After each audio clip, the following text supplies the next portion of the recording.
Good morning students. कैसे हैं आप सब? होप्स आप सब बहुत अच्छे होंगे और आपकी तैयारी भी बहुत अच्छी चल रही होगी।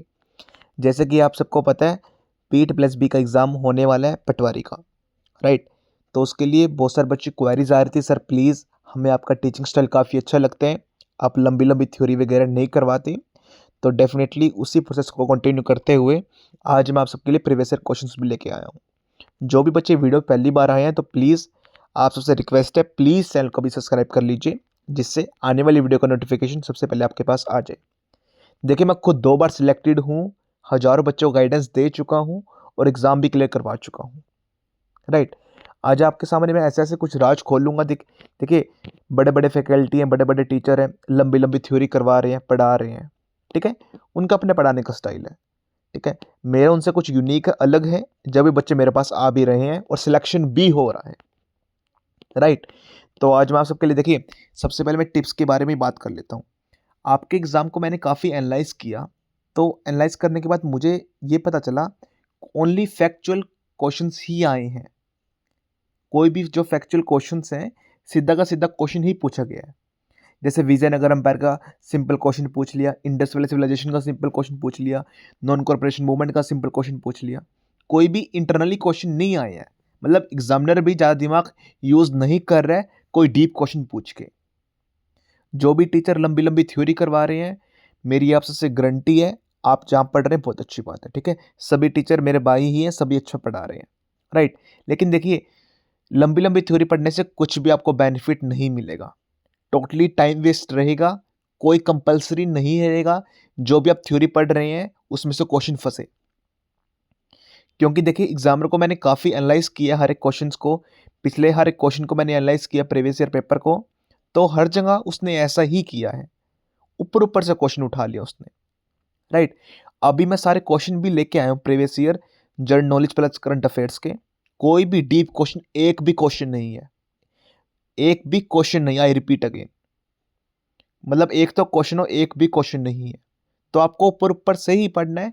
मेन फोकस आपका ये रहना चाहिए कि ज़्यादा से ज़्यादा क्वेश्चन आप कवर कर पाए। सपोज कीजिए कोई भी टॉपिक है, ठीक है? सपोज कीजिए जियोग्राफी है, वेटलैंड है, या फिर मॉनिटर प्रोटोकॉल है, इन्वायरमेंट के ऊपर कोई भी टॉपिक है। अगर आप कोई किसी भी टॉपिक को डीप में चले जाएंगे, 30 to 40 पॉइंट्स उसके बन जाते हैं याद करने के लिए। हमें वो बिल्कुल भी नहीं करना है। जो भी आप बच्चा ऐसी गलती कर रहे हैं, देखिए, पढ़ हर कोई बच्चा रहे, सिलेक्शन हर किसी का नहीं हो रहा। कट ऑफ आपको भी पता है, मुझको भी पता है, ठीक है? अब हमें थोड़ा स्मार्ट तरीका अपनाना पड़ेगा। अपने पढ़ने का स्टाइल जो आप पढ़ रहे हैं इतने टाइम से, उसको चेंज करना पड़ेगा। अगर आप पुराने वाला स्टाइल ही पढ़ते रहेंगे तो डेफिनेटली आपका इस बार भी एग्जाम क्लियर नहीं होगा। टू बी होनेस्ट आपको बात बताता हूं, ठीक है? अभी देखिए, मैंने इतने सिलेक्शन कोर्ट में दिए हैं, आज तक किसी ने भी नहीं दिए थे इतने सिलेक्शन। बच्चे वहां पर बात करते हैं कि आप राहुल सर से पढ़े हो, आप राहुल सर से पढ़े हो। डेफिनेटली कुछ यूनिक है मेरे में, जब भी मैं बच्चों को इतना कॉन्फिडेंस से बोलता हूं, जो मैं कंटेंट डिलीवर करूंगा वहीं से पेपर आएगा। अभी जेल वार्डन का था, जो मैंने करवाए, जो मेरे बच्चे नोट से पढ़ के गए, डेफिनेटली देखिए, मैंने ऐसा नहीं है कोई भी थ्योरी का पार्ट है पूरी थ्योरी पढ़ा दी। थ्योरी आप कहीं से भी पढ़ सकते हैं। मैं हर वीडियो में बोलता हूँ, कोई भी बुक पढ़ लीजिए, कोई भी आज आज के टाइम पे गूगल है आपके पास, हर कोई थ्योरी पढ़ा रहा है आपको, लेकिन उस चीज़ से आपको बेनिफिट नहीं मिलेगा। थोड़ी टीचर की मेहनत रहेगी, जो आपको कंसाइज करके पॉइंट्स बता सके इंपॉर्टेंट कि यहाँ से पढ़ लो। रेस्ट ऑफ द काम आपका रहेगा, जो आपको याद करना ही पड़ेगा, राइट? अभी टिप्स में देखिए क्या लिखा हुआ है, ओनली फैक्चुअल क्वेश्चंस आए हुए हैं, कोई भी डीप क्वेश्चन नहीं है, कोई भी थ्योरी की नीड ही नहीं है आपको। जो आप पढ़ रहे हैं मन लगा के, करंट अफेयर्स, इतना मतलब इतने हैवी हैवी इतनी थ्योरी, बिल्कुल भी बेनिफिट नहीं पड़ेगा बच्चों आपको। 100% बोल रहा हूँ इस बात से, ठीक है? अगर आपको विश्वास नहीं हो रहा, अभी प्रीवियस ईयर पेपर आपको हर एक क्वेश्चन बताता हूँ डीप एक्सप्लेन करके, कि कहाँ पर आपको थ्योरी की नीड पड़ सकती है, ठीक है? आप खुद कहेंगे वीडियो जब खत्म होएगी, हाँ सर आप बिल्कुल राइट थे। चलिए वीडियो स्टार्ट करते हैं। क्वेश्चन नंबर फर्स्ट, अब देखिए 51 क्वेश्चन है, ये प्रीवियस ईयर से उठाए हुए है। जिस बच्चों को विश्वास नहीं है, आप चेक कर सकते हैं, प्रीवियस ईयर ही पेपर है ये, ठीक है? मैंने कोई डिजाइन नहीं किया, ना मैंने कोई छिड़कानी की है, ठीक है? Question number first 51, where will the next Olympics games held. ये करंट अफेयर्स का क्वेश्चन है, सिंपल क्वेश्चन पूछ लिया कि ओलंपिक्स कहाँ पर हुए थे, 2024 में होंगे, ठीक है, जो पेरिस में 2024 में हुए थे, ठीक है।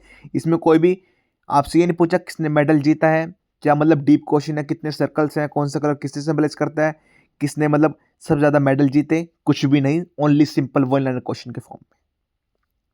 52 question, Sunil Chhetri is associated with which game sport. जो सुनील छेत्री है वो कौन सी स्पोर्ट से एसोसिएटेड है।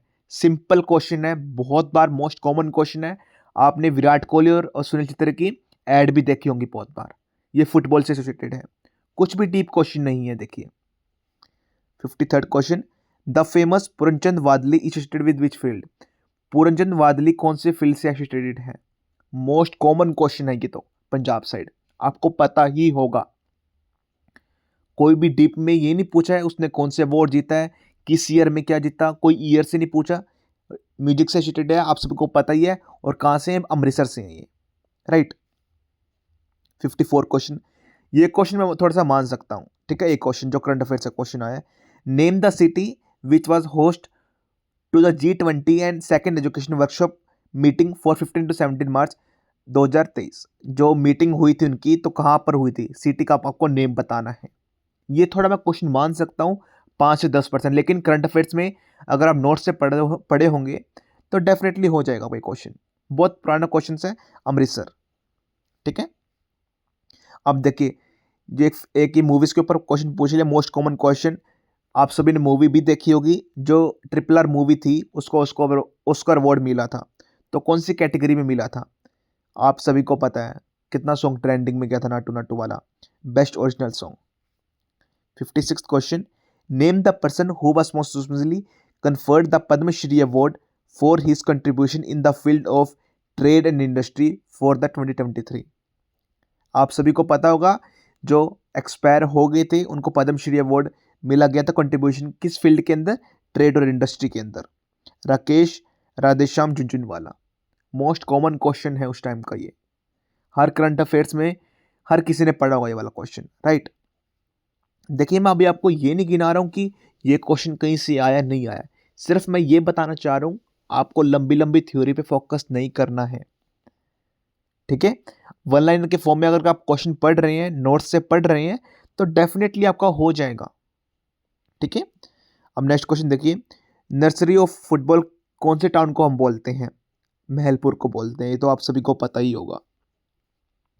महाराजा रंजीत सिंह कौन से मिसल से बिलोंग करते थे, दैट इज शुक्राचार्य। ये तो देखिए, इसका तो आंसर ही बताने की मुझे नीड नहीं है। 59 टोटल एरिया बताना है पंजाब का, पंजाब में रहते हो अगर आपको पंजाब का एरिया ही नहीं पता तो मतलब क्या ही पता, आप क्या ही तैयारी कर रहे हैं, राइट। अदर नेम बताना है हड़प्पा सिविलाइजेशन का। देखिए हड़प्पा में कितना डीप क्वेश्चन बन सकता है, आपको लोथल के बारे में पूछ सकता है, बेंगल्स के बारे में पूछ सकता है, ड्रेनेज सिस्टम के बारे में पूछ सकता है, ब्रिक्स के बारे में पूछ सकता है, कितना कुछ पूछ सकता है कि फाउंडर कौन थे, कौन से ईयर में इन्होंने फाउंड किया, जो पाकिस्तान में साइट कौन सी है, बांग्लादेश में साइट कौन सी है, हरियाणा में साइट कौन सी है, पंजाब में साइट कौन सी है। ऐसा कोई भी क्वेश्चन ना पूछकर इसने सिंपल ये पूछ लिया, अदर नेम बताना है हड़प्पा सिविलाइजेशन का, that is Indus valley civilisation. मतलब इससे इजी क्या ही क्वेश्चन होएगा। अगर आप सपोज कीजिए हड़प्पा सिविलाइजेशन पढ़ने लग जाते हैं, 50 से 60-70 आपको वन लाइनर की फॉर्म में क्वेश्चन याद करने पड़ जाएंगे। इसका जो डाटा अगर आपको अच्छे से टॉपिक कंप्लीट करना है, हमें उसकी नीड ही नहीं है। मैं हमेशा वीडियो में बोलता हूँ, बहुत सारे बच्चे जो मेरे से अटैच हैं, कि आपको मास्टर नहीं बनना है किसी भी चीज़ का, हमें सिर्फ पेपर जितना एग्ज़ाम में आता है हमें उतनी स्टडी करके पेपर क्लियर करके आगे बढ़ जाना है, राइट। अगर आप सपोज कीजिए कि सर मैं पूरी हिस्ट्री पढ़ूंगा, पूरी ज्योग्राफी पढ़ूंगा, पूरी कंप्यूटर पढ़ूंगा, पूरा पंजाब कल्चर पढ़ूंगा, पूरी पंजाब हिस्ट्री पढ़ूंगा, बच्चों कोई बेनिफिट नहीं होगा, आपको कोई टीचर नहीं लगना इस चीज़ के लिए, ठीक है। अब देखिए फाउंडर ऑफ मौर्य एम्पायर, इससे इजी क्वेश्चन क्या होएगा, चंद्रगुप्त मौर्य। अगर किसी को आता भी नहीं है, मौर्य मौर्य देख के वो सीधा टिक करके आगे बढ़ जाएगा। Where is Sanchi stupa located, इतना इजी क्वेश्चंस, बिहार में लोकेटेड है, बिहार भोपाल में, नियर भोपाल में। कुछ भी नहीं पूछे से सांची स्तूपा किससे रिलेटेड है, कौन सी डायनेस्टी से रिलेटेड है, कुछ भी नहीं, XYZ, simple factual questions. Where did the revolt of 1857 started. अगर आपने हिस्ट्री का HB पढ़ा होगा ना, तो इस क्वेश्चन का आंसर आपको आता होगा। कोई भी रिवोल्ट के बारे में इसने नहीं पूछा, सीधा ये पूछा कि कहाँ से स्टार्ट हुआ है, मेरठ से स्टार्ट हुआ है। ना रानी लक्ष्मीबाई का जिक्र किया इसने, किसी के बारे में कोई जिक्र नहीं किया। और पेपर इस बार भी ऐसा ही आएगा अगर आप थ्योरी में फंस गए। और मैंने देखी सिर्फ जनरल नॉलेज नहीं एनालाइज की है, मैंने इंग्लिश भी देखी, मैंने जैसे मैथ भी देखा, तो मैंने रीजनिंग भी देखी। कंप्लीट चैप्टर कंप्लीट, आपको कुछ भी कंप्लीट करने की नीड नहीं है। अगर आप वर्णन की फॉर्म में भी कंप्लीट कर लेंगे, अभी देखिए मैंने इसके लिए स्पेसिफिक नोट्स बनाए हैं, वर्क भी चल रहा है मेरा, राइट। अगर आप उससे भी पढ़ लेंगे, डेफिनेटली उससे बाहर कुछ भी नहीं आएगा आपके एग्जाम में। विश्वास ना हो, इतने सालों से मेहनत कर रहे हो, 3-4 सालों से, एक बार मेरे से पढ़ के देख लीजिए, एग्जाम दे के आइए, फिर बताना मुझे कि सर आपसे पढ़ा था कुछ आया नहीं है। ठीक है। Where did Gandhi ji use satyagraha for the first time. अबे देखिए, अब मैं इससे इजी क्या एक क्वेश्चन बताऊं आपको कि गांधी जी ने फर्स्ट टाइम सत्याग्रह कहां पर यूज किया था। South Africa. बहुत इजी क्वेश्चन है इसे। ना इन्होंने ये पूछा कितने डेलीगेट्स थे, कौन सी मूवमेंट थी, कहां से कहां तक चली, ऐसा कुछ भी नहीं। अब देखिए लाल पाल बाल पा, इसके अंदर क्वेश्चन आ गया मॉडरेट लीडर, नरम दल गरम दल, आपको पता होगा, ठीक है ना, गोपाल कृष्ण गोखले। परसेंटेज बताने नाइट्रोजन की आपको एटमॉस्फेयर में कितनी होती है। अगर देखिए 100% श्योरिटी के साथ कह सकता हूँ, अभी जिन बच्चों ने अमृतसर कोर्ट का एग्ज़ाम दिया था, जिन्होंने कोर्स वगैरह परचेज किया था मेरे से, तो उसमें ई बुक का एक सेक्शन था, अगर आपने परचेज की होगी, ये सभी क्वेश्चन मैंने ऑलरेडी वहां पर इंक्लूड किए हुए हैं, एक भी क्वेश्चन अलग से नहीं आया। कंटेंट वर्थ है मेरा। देखिए जब तक मैं खुद से सेटिस्फाई नहीं होता हूं, मैं कंटेंट कुछ भी बनाता नहीं हूं, ठीक है, वो मेरा पेड कंटेंट है, राइट। और 100% इस बार भी ऐसा होगा, इसके लिए जो कंटेंट बनाऊंगा उससे बार एक क्वेश्चन भी नहीं आएगा आपका। 78% होती है आपके एटमोसफेयर में। मतलब इतने इजी क्वेश्चन है, आंसर बोलते हुए मुझे शर्म आ रही है कि मतलब क्या ही बताऊं इस बारे में। पेट्रोलियम हम also famous for crude oil, जिसने सही बता रखा है, जिसका भी पेपर है ये। Which of the following is the most common cause of glitter. देखिए ये वाला क्वेश्चन कितना कॉमन है, हमने 6th क्लास में डेफिनेटली पढ़ा होगा। एक वहां पर एक लड़की आती है, उसका गला इतना बड़ा फैला हुआ होता है, ये मोस्ट कॉमन इमेजेस में से एक आती है, हर 6th क्लास की बुक में वो होता है साइंस में। तो आयोडीन की डेफिशिएंसी की वजह से होता है। जीएसटी की फुल फॉर्म बतानी है, good and services tax. Next question, which government authority issued the currency note in India. Currency note जो कौन इश्यू करता है, रिजर्व बैंक ऑफ इंडिया। और कौन ही, स्टेट बैंक ऑफ इंडिया नहीं कर सकता, मिनिस्ट्री ऑफ होम अफेयर्स नहीं कर सकती, नीति आयोग तो कर ही नहीं सकती, ठीक है। अब देखिए नीति आयोग का पुराना नेम क्या है, आपको बताना है, ठीक है। मतलब बहुत इजी पेपर आता है, right. Chat GPT is an artificial intelligence chatbot developed by open AI. Name the author of मेरे राहन देसंग। कौन इसके ऑथर है मेरे राहन देसंग के। देखिए ये क्वेश्चन मैं मान सकता हूं कि बच्चों को ना आए, ठीक है। S H Vanjara Bedi, right. अब देखिए इन्होंने 2 ईयर के क्वेश्चन पूछे हैं, ठीक है। अभी जेल वार्डन में मैंने ऑलरेडी करवाए हुए हैं। मतलब इतना इजी पेपर है ये तो 100%। देखिए आपको मैं एक सही गाइड बताऊं, देखिए बाई वाली सलाह बिल्कुल, आगे देखिए आपकी कॉल रहेगी, आप मानने या नहीं माने, ठीक है। अगर आप ऐसे एग्ज़ाम दे रहे हैं अभी, ठीक है, तो हमेशा इस चीज़ पे फोकस कीजिए। आप इस चीज़ पे फोकस मत कीजिए कि मैं थ्योरी पे हिस्ट्री पढ़ लेता हूँ, मैंने हिस्ट्री का एक चैप्टर पढ़ लिया या जियोग्राफी का एक चैप्टर पढ़ लिया, नहीं। आपको कोशिश ये करनी है ज़्यादा से ज़्यादा मैं 100 क्वेश्चन अपने दिमाग में सेट कर पाऊँ, और आपको याद भी नहीं करने हैं। मैं बच्चों को कभी नहीं बोलता कि याद करो, बार बार रिपीट करो, बस रिवाइज करो, ऑटोमेटिकली आपके माइंड में सेट हो जाएंगे आपको, राइट। अब इंटरनेशनल डे हम योगा का बनाते हैं 21 जून को, ठीक है। जून में देखिए छुट्टियां होती हैं, तो 2 क्वेश्चन ये फेमस आते हैं, तो यहीं से उठा लिया उसने दोनों क्वेश्चन। वर्ल्ड इन्वायरमेंट डे हम कब बनाते हैं, 5 जून को। 75th क्वेश्चन, ये हाँ ये क्वेश्चन थोड़ा इंटरेस्टिंग है, ये क्वेश्चन आपको आ भी सकता है नहीं भी आ सकता, अगर आपने करंट अफेयर्स कर रखी है तो हो सकता है। Which Indian has been nominated by the US president Joe Biden to lead the world bank. Joe Biden ने कौन से इंडियन को लीड करा था कि आप वर्ल्ड बैंक को लीड करें। That is Ajay Banga. देखिए 1 से 2 ही क्वेश्चन थे, मैंने देखिए 51 से लेके 75 तक 25 क्वेश्चन हो गए हैं, राइट। तो मैंने आपको सभी कराए हैं, 1 से 2 क्वेश्चन ही थे जो नहीं आते होंगे आपको, डेफिनेटली सारे ही आते होंगे। इस बार भी ऐसा ही एग्जाम आएगा, काफ़ी इजी। मैं आपको श्योरिटी देता हूँ, इस कंटेंट से जैसे थ्योरी पढ़ रहे हैं, जहाँ पढ़ रहे हैं बहुत अच्छी बात है, लेकिन देखिए अगर आप 3 से 4 साल हो गए हैं, 1 से 2 साल हो गए हैं, या नए नए बच्चे हैं, प्लीज़ इस एग्ज़ाम के लिए थ्योरी मत पढ़िए आप, ठीक है। जहाँ पढ़ना होगा मैं आपको ऑटोमेटिकली गाइड कर दूंगा। एग्ज़ाम के रिगार्डिंग कोई भी एग्ज़ाम की आप तैयारी कर रहे हैं, मेरे से क्वेरीज रिजॉल्व कर लीजिए। देखिए आज के टाइम पे क्या हो रहा है, जैसे मैं पहले ऑफलाइन पढ़ाता था, ठीक है, अभी ऑनलाइन ही आया हूँ, राइट।